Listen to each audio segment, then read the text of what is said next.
Hello, and welcome to another edition of Motorsport Atlantic, brought to you by the members of the Atlantic Sports Car Club. Starting off, we have a Formula One update. 13th race of the 16-race Grand Prix series has been run this past weekend. We had Sunday the 26th with the running of the Dutch Grand Prix. Niki Lauda fell from 6th grid position to 11th place at the start of the race, of the 71-lap race, and charged back to 2nd place by the 12th lap, behind teammate Alain Prost. The two McLaren cars stayed in those positions to the conclusion of the race. The third-place finisher was Nigel Mansell in a Lotus, followed by his teammate Elio De Angelis.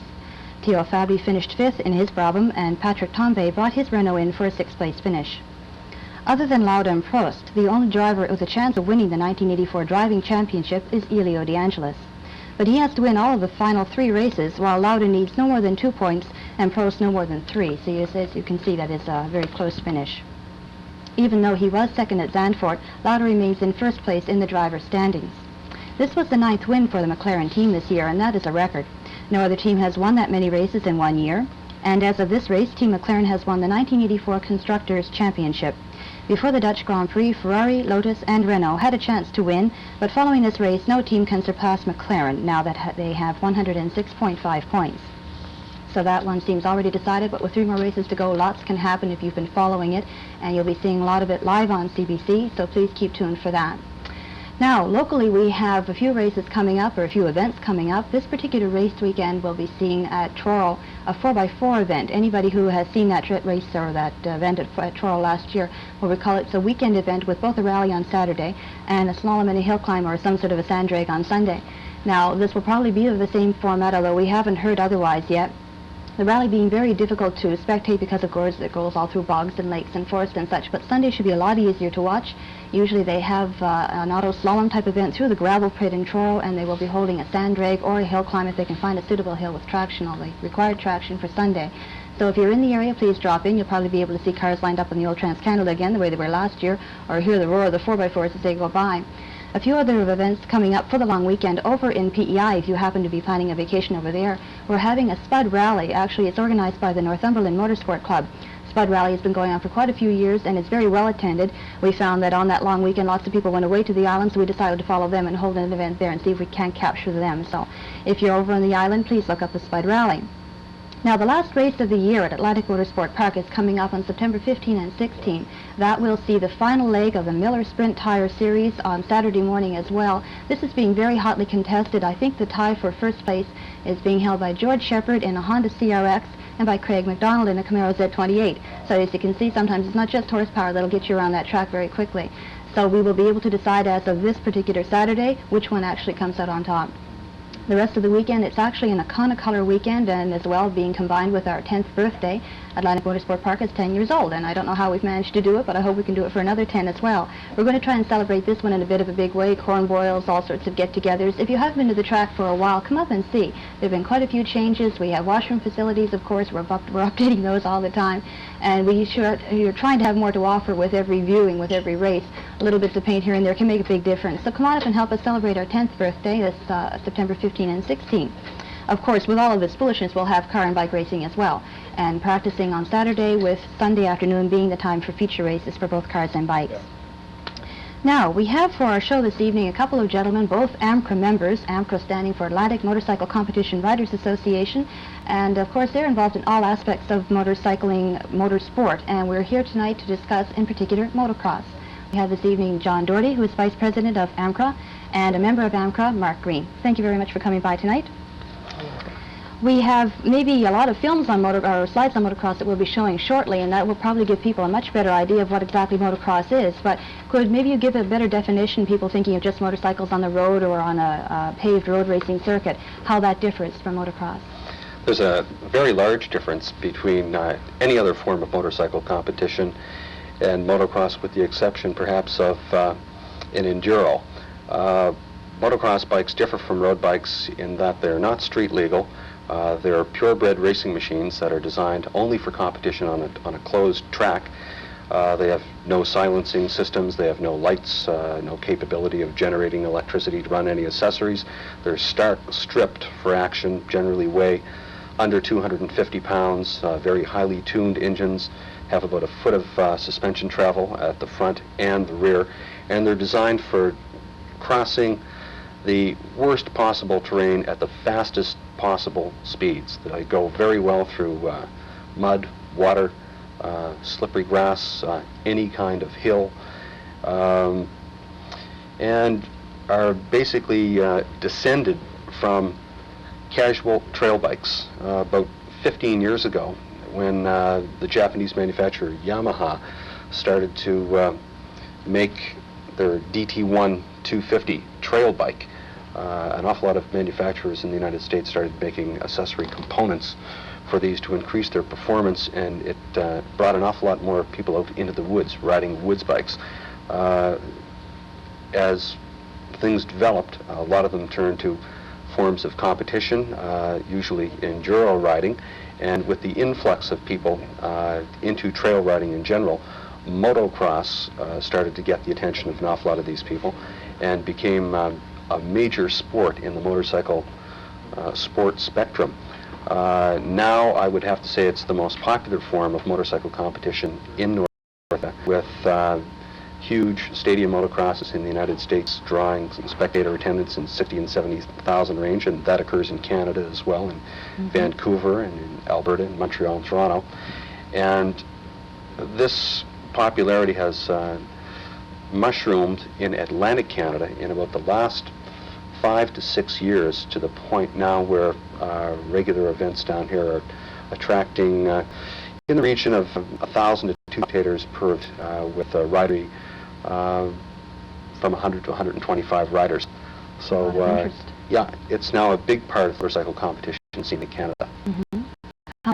Well, there's a series that Mark is competing in this year as a 250 expert. And how many have you done this year, Mark? I believe we've run 12 events so far this year, so we have 4 left. Really? So it's the calendar then? Yes, you race 16 races in the summer, and they take your 10 best races, and they accumulate your points in your 10 best races, and that goes for your maritime championship. I see. So that's New Brunswick, PEI, and Nova Scotia then? No place in Newfoundland yet? Or? There used to be a track in Newfoundland, but it sort of phased out due to the people had to travel quite far to get there. So. Unfortunately, that is a problem everywhere, but yeah.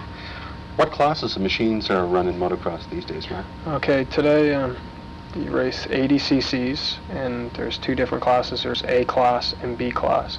The B class are the new riders, normally anywhere from 7 years old up to 14 years old. And then there's the A class, which the better riders from the B class get moved up to the A.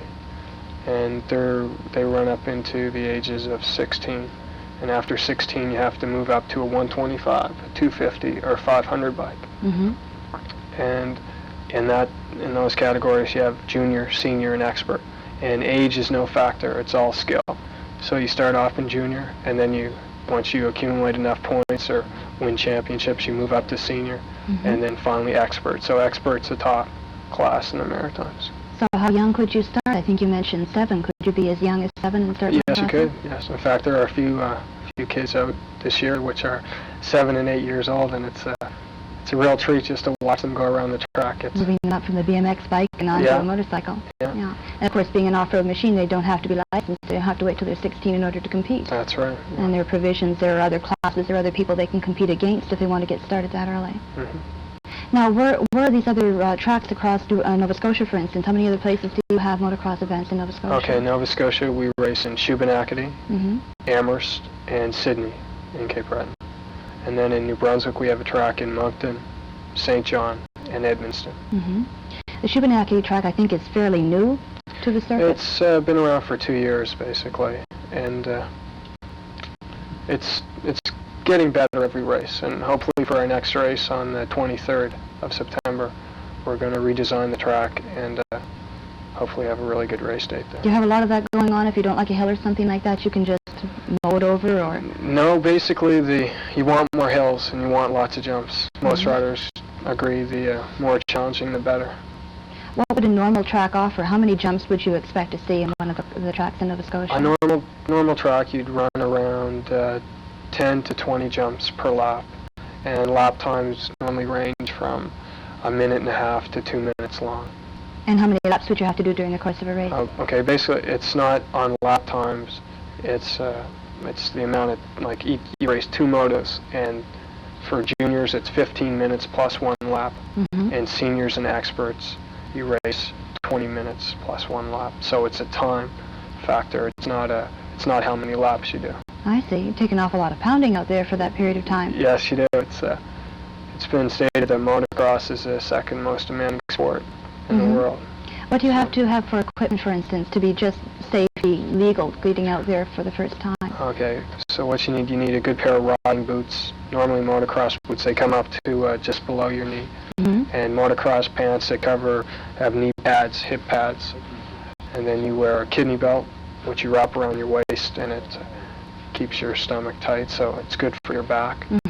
And then most people wear chest protectors. Some people wear elbow pads, then a jersey, gloves, a helmet, goggles. And of course, you're probably out there in the wet quite a bit, so... Yeah, sometimes rain gear. Yeah, rain gear. Do you really worry about rain gear? I thought maybe some people do, but if it's that muddy, you're going to get muddy anyway. That's true. It's going to get worked inside anyway, and just the extra weight and flapping around. Yeah. So these types of vehicles, now you couldn't just take an ordinary motorcycle and expect to be able to compete in a motocross. Well, see, basically there's a motocross bike, which is made for racing, and that's what most people use them for, just totally racing. And but at our events, we have a sportsman class. So what it does, it offers people who are older and just want to bring in a bike in and have fun and race, or even younger people who have, say, a dirt and street bike, a bike that you can ride on the dirt and the street. So they're not really competitive against a motocross bike. But so we put them in the sportsman class, and they can race in that, and it's all for fun. It's not for, That's interesting, because you quite often see those on the road. You can tell they're not a normal type motorcycle with all the suspension travel and the air between the fender and the tire. So you would have provision for them if they want to get inside a couple of times? You could come in and just, see if you liked it. And then, maybe once you raced a few races, you decided you liked it, then you could get a motocross bike and start racing in the junior class, for example. And what are your standings for this year? This year I'm racing a 125 and 250 expert, and I'm presently third in the 125 expert. Really? Yeah. That's great. How long have you been doing this? I've been racing for 4 or 5 years now. And probably always doing that well, of course. Sometimes. Trying anyway. Yeah. You've been very active in competition, too. Have you tried motocross lately? The only aspect of motocross I've been involved is organizing them. Back in 1973, when we initially acquired a tract of land in Shubenacadie that we turned into Atlantic Motorsport Park, the first 2 events that were run up there were motocrosses. That was prior to the asphalt going down, and it made a superb place to have a motocross event. It was an 80-acre cleared meadow, and we had a great time, but then the track came along, and most of my time and the rest of AMCRA's time fell into organizing both the track, Atlantic Motorsport Park, and the road races that we held there. But for years prior to that, I used to be a member of the Halifax Motorcycle Club, which is very active in motocross from the mid-1950s, except it wasn't called motocross then. It was called scrambles. And in those days, if you wanted to obtain a real rootin' motocross bike as we know it today, you had to buy a European machine, a Greaves or a Voltaco or an AJS or Velocet motocrosser, and they were very largely based on street machinery and didn't have the suspension travel and the characteristics of today's motocross bikes at all. So we used to run much shorter events on tracks that might have had 1 or 2 jumps instead of 18 or 20 jumps, because it would be so tiring to pound a 350 or 400 pound machine around a field like that, that not only could the human body not stand that kind of thrashing, but the machinery wasn't able to handle that as well. Now the Japanese are in, of course, and the machinery is a lot tougher and able to take all this punishment. Yes, that was how we competed locally, but at that same time in the 50s and early 1960s, there was a lot of activity in the 250 class, and the 125 class got introduced, and machines like CZs and Voltaco and Greaves, which were very lightweight, started to make their appearance in the Halifax scene. And when it did, it just revolutionized motocross. We used to have guys competing in scrambles on things like Honda Super 90s back in 1965 or 66, who could beat 500cc matchlesses simply because the power-to-weight ratio was so much easier to deal with. And when the specialized machinery became available and the local bike shop could get parts of them and sell them, motocross really started to grow in Atlantic Canada. So right now I'm trying to, I'm not really heavily involved in motocross from a competitor standpoint, but I'm trying to get some organization amongst the motocross riders in the Halifax County and surrounding area. The riders from this area comprise about 25% of the entries in the series that Mark was describing that takes place through Nova Scotia and New Brunswick. However, they don't really have a home track in the Halifax County area that's used regularly. We only have 2 events a year at Atlantic Motorsport Park. And part of the reason why the track there isn't utilized as much as it could be is that there is no organizing body for the motocrossers down here. They all have to be Canadian Motorcycle Association members who issue the competition licenses for them and under whose rules they run. But they don't have a local club that can organize events at the track so they can make improvements to the track or have open practice sessions. So, as Vice President of the Atlantic Motorcycle Competition Riders Association, which is a 15-year-old club that's primarily been into road racing, we're now trying to bring the motocrossers in to our organization, and through people like Mark and several other riders in the area and parents of younger riders, to form a separate wing of the club which is going to promote motocross activities. Mm-hmm. And of course, being CMA sanctioned, you offer the same kind of benefits? So. Exactly. We can offer them a club that's affiliated with Atlantic Motorsport Park already, a group of people in AMCRA who are familiar with race organization. We put out a monthly newsletter. We have regular meetings, and perhaps this would be the time to mention that the next event that's taking place at Atlantic Motorsport Park, next motocross event, will be the 23rd of September, a Sunday, and that's the final race in the CMA Atlantic Region Series.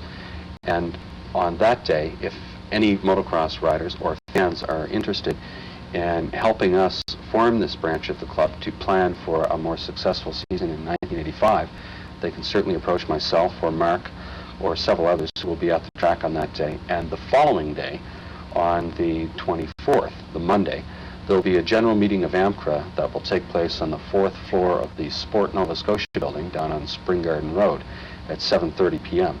So anyone who has an interest in motocross and in seeing more motocross activity at Atlantic Motorsport Park and Halifax County in general, we'd be delighted to see them there.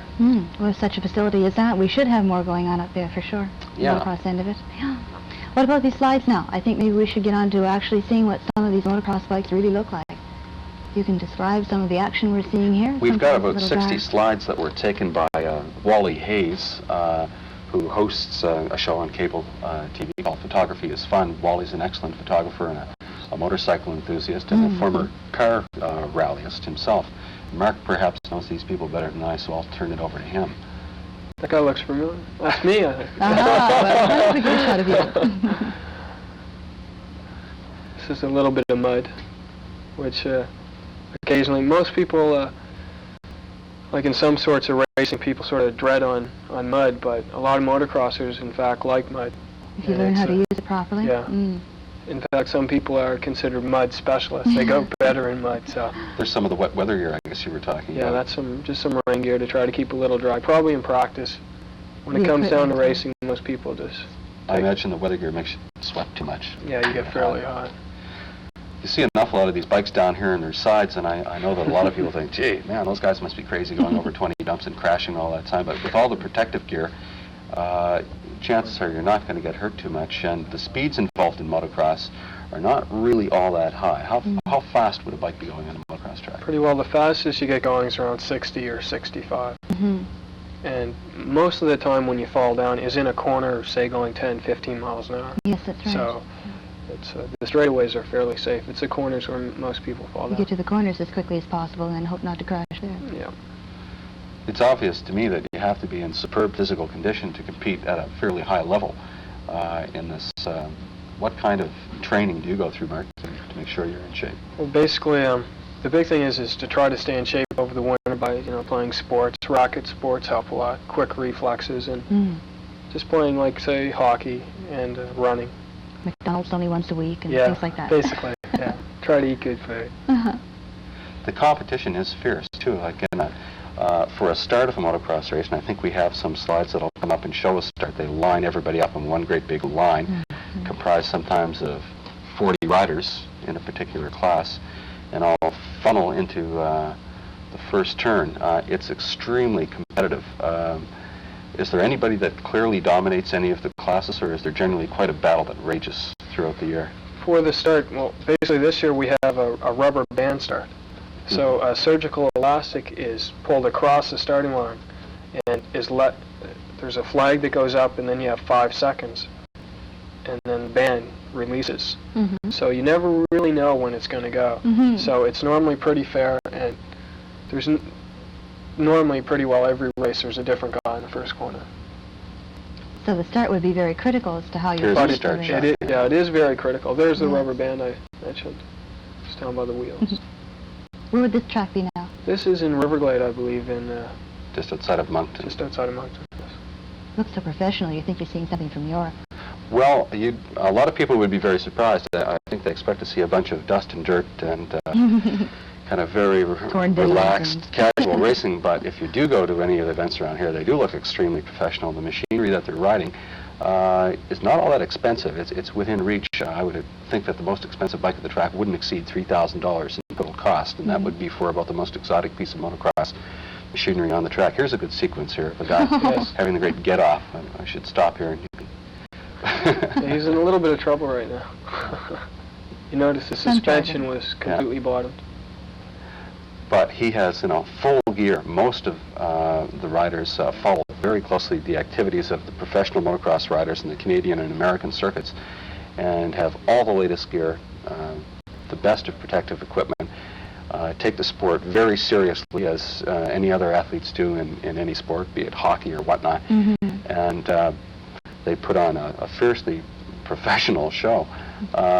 You can get your value for money spectating at these events and get every bit as much value as you would at a professional motocross. And the caliber of riding of our top riders is not that far away from the caliber of riding of people who make a living doing it. The thing that separates an awful lot of the riders is the exotic works machinery that is available to some of the pros.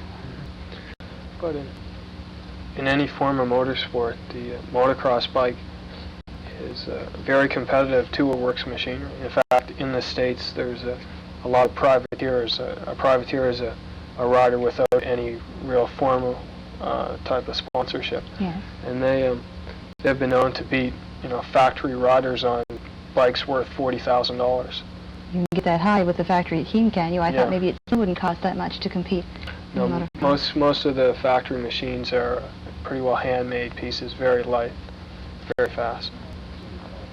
So after competing in the regional series that you have here, is there anything nationally you can look forward to? Do the winners of any particular class get to move on and up? During the year, there is the national circuit is going on, so a few of our riders tend to go out. In fact, last weekend there was a expert national in Manitoba, so a few riders went out there. But you don't have to win in this region to go to a national. Anybody who wants to go to a national can. So. What kind of qualifications would you need? Do you need a specific competition type license, or? Well, for the expert nationals, you just basically have to be an expert in your region, and then you go out and race basically a 4-race series. And for the senior class and junior class, it's a 1-weekend event in different spots across Canada each year. I see. So how many do you think you may have for 1985? What does the calendar look like? For the amount of races Number we of plan on races, having? yes. Are you hoping to expand on that? There seems to be, for such a loose organization, there seems to be an awful lot of competitors, a lot of interest. Yes, I think hopefully we'll, with getting some new tracks, hopefully we're going to have a new track in Bathurst next year. Oh, really? And so we should have roughly around 20 events. And why all of a sudden this interest in it? I mean, I know we've had some motocross facilities at A&P for a while now, and it's only the past couple of years I've really heard a lot about it too. And to all of a sudden have over 100 people come to an event, that's incredible. Part of it is any form of machinery that has rapid technological change and development, accompanied by a lowering in the overall cost, generally invites a lot of people to come into the sport. The motocross bikes that you can walk into the dealership and buy now, you easily could have won a world championship on 5 years ago without any problem if you were a very good rider, competing against the world champion 5 years ago on the machine he had. So they're extremely good pieces from all the manufacturers.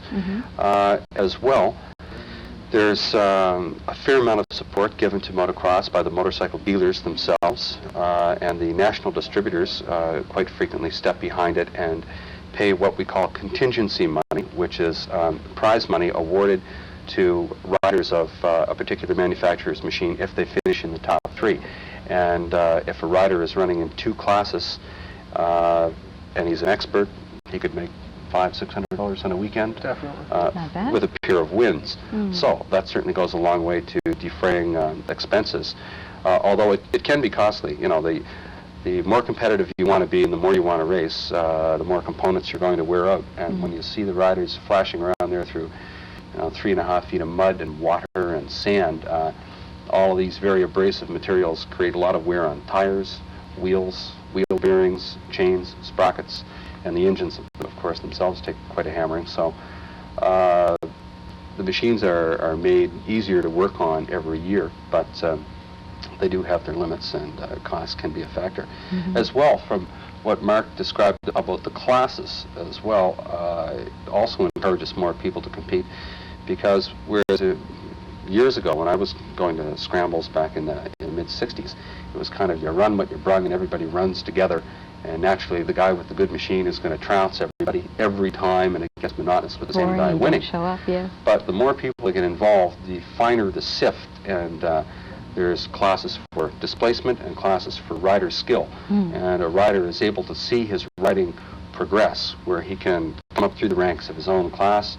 When his riding improves to a certain level, he can transfer to another class. So that's the fact that he's improving himself is sufficient encouragement for him to keep on participating in the sport. Easy to get started and someplace to go once you're there, so Sure. something to work into. So we have a meeting coming up, but just after, I think, the last race, you said, which was September 23rd? 23rd at Atlanta Motorsport Park. Right. If people are interested in going up, I would think action would start around 11 o'clock in the morning for practice. Well, practice is going to start around 9:30, and the races are supposed to get underway at 11:30. Right. So this should be very well attended, being the last one of the year. Yes, it should. Yeah. So. And prior to that taking place, we're trying to get a work party up there with a bulldozer and reshape the track to put in a few more jumps and make it a little bit more challenging for the competitors and more exciting for the spectators to watch as well. So if you've been to a motocross at AMP previously, it'll be like watching a race at a different track this time. So it'll be new to both spectator and competitor. And the competitors, too. Well, that's Makes great. it fair. Well, continued success. I hope everything works out well, and we'll probably be seeing you do it again next year. And thank you very much for coming. Hope that you have the administration end of it all well in hand, as I have no doubt. Thank you for coming with us tonight. Thank you. Thank you. That's all for our show tonight. Good night.